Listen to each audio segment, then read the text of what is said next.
go to the central commentary position. Thank you very much, Mr. Diggles. We are going racing now with the next round of Pro Compact third and final qualifying session before we get into race day tomorrow. And on track we've got Lee Doherty, who did not have the cleanest of burnouts, it's got to be said. Started smoking the tyres and then the tyre grip hooked up and went on through, and that's not an ideal preparation, that's for sure. Chris Tate, on the other hand, the 200SX, has not had his kind of day today. An 893 best run so far, not quite cracking the 100-mile-per-hour barrier. However, this car has certainly got some potential. One of the quicker four cylinders that we have got here at the Aaron Advancing Motion Jamboree. Of course, Pro Compact brought to us by McKern and Associates from our humble beginnings in 2002. Founded by Damien McKern, McKern's have worked hard to build a personable and confident approach to working with their clients. McKern's team of over 30 accountants and advisors are deeply committed to growing their skills and knowledge so that they can apply this in their clients' business.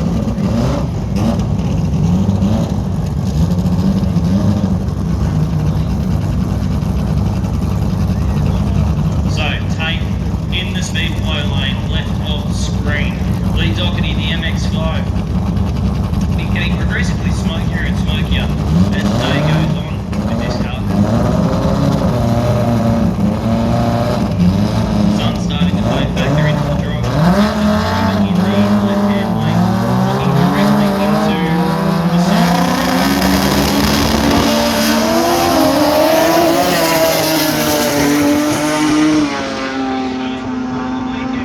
And a 708 is a big step in the right direction at 191 miles per hour, 754 for Lee Doherty, and there was more left on the table because Chris Tate rolled the beams. It only went 1.30 to the 60-foot timers. That was a 6-second run every single day of the week. And Chris Tate moves all the way up to the number 2 qualifying position. Probably a case of what might have been, because that probably would have given Chris Hall a good shake for the number 1 qualifying position, but unfortunately rolled the beams, and really that's all that you can say about that one. Now the RX8 taking on Simon Oiwanu, the Promaz RX8. RX8, so this is a tricky one. The Makita car in the speed flow lane, that is Greenwich, and Simon Oiwanu, the Promaz car out of Thomastown in Victoria.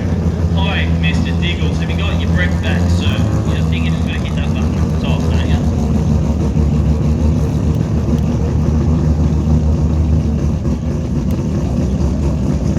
Push that button again, there you go, red light on. Does the red light mean that it's on? Red light means on. Okay, yes. Bumps in. Perfect.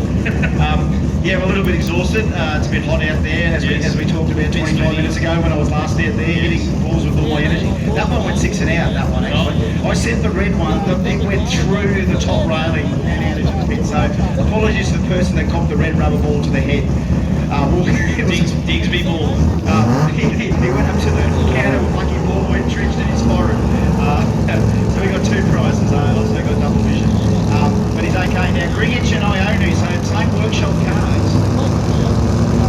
Both with that 6-second potential. Here they are, going to sort it all out in McKern Pro Compact Q number 3. This will set the tone for tomorrow's racing over 3 rounds.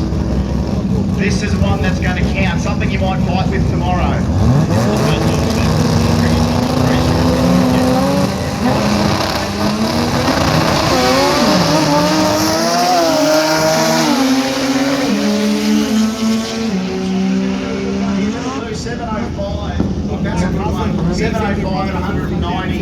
You can just about work with that one again, start getting into that 6-second zone.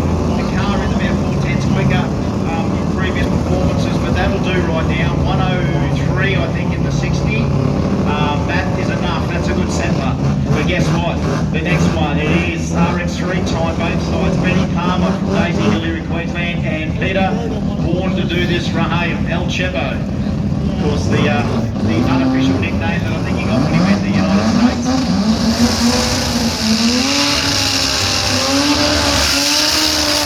Oh, Benny Palmer. It doesn't even, it sounds very unrotor-like as well. It's kind of a weird. Yeah, it is.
and doing everything. Well, he knows the game. He knows how this is played.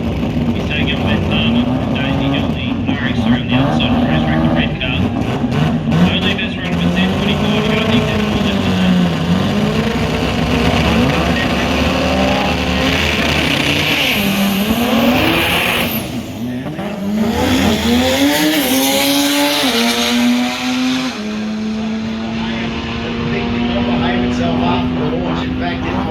Itself 118 in the 60. Look, the start line is good, no doubt about it. Start line is good, and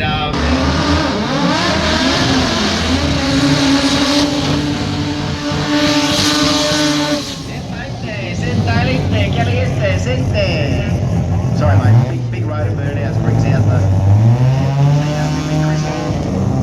There's nothing we've seen over there. Chris Hall, he's as Aussie as they come. Alan Dodd, yeah, he's as Aussie as they come as well. He is heavily inked, OG gangster rap, low rider driving, probably still rides a skateboard. He's got blonde dreadlocks. Like, I mean, this guy's a character. We love the attitude. Great family.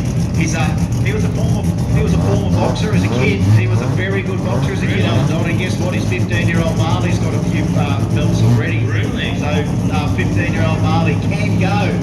Let me tell you, I called a fight night for their boxing club one night. I called a 25 for half night.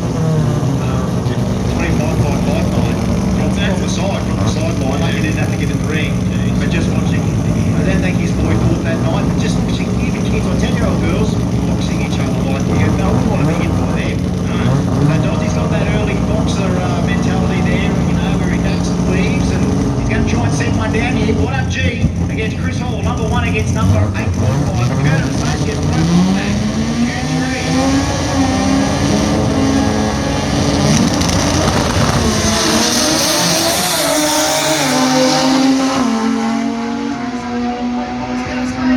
Here we go, 7:31, 7:40. Yeah, look, 193 mile an hour there for Chris Hall. He's about, 6/10 off what he ran today. What up, G? That's 3/10 improvement from 8th to 5th now with a 7:31. So Hall stays there at number 1 with a 6:87. Simon Ionu 7:05. Chris Tate 7:08.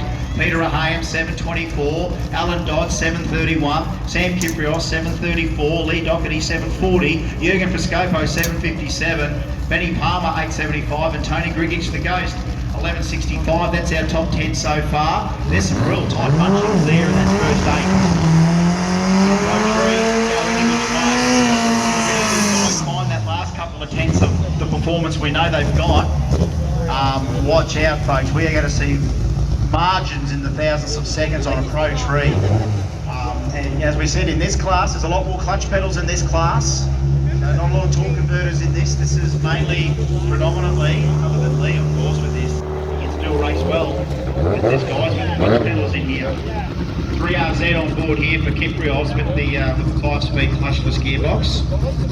As we said before, running in mainstream superstock double big gas means that it's got to be mechanically fuel injected. So I think we've still got a mechanical setup on this, and it still goes well. It still punches pretty well as far as the world standard for 3RZ cars.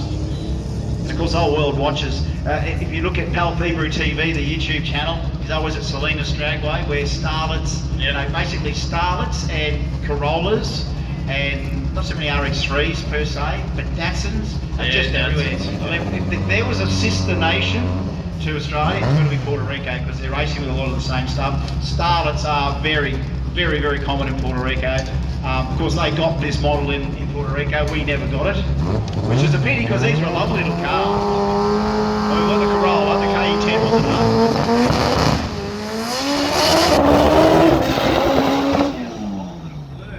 Gets on down there, just got to before half track and he rolled out of it. I couldn't quite tell why, because we are absolutely looking dead into the sun. Yeah, the sun's right there now. We're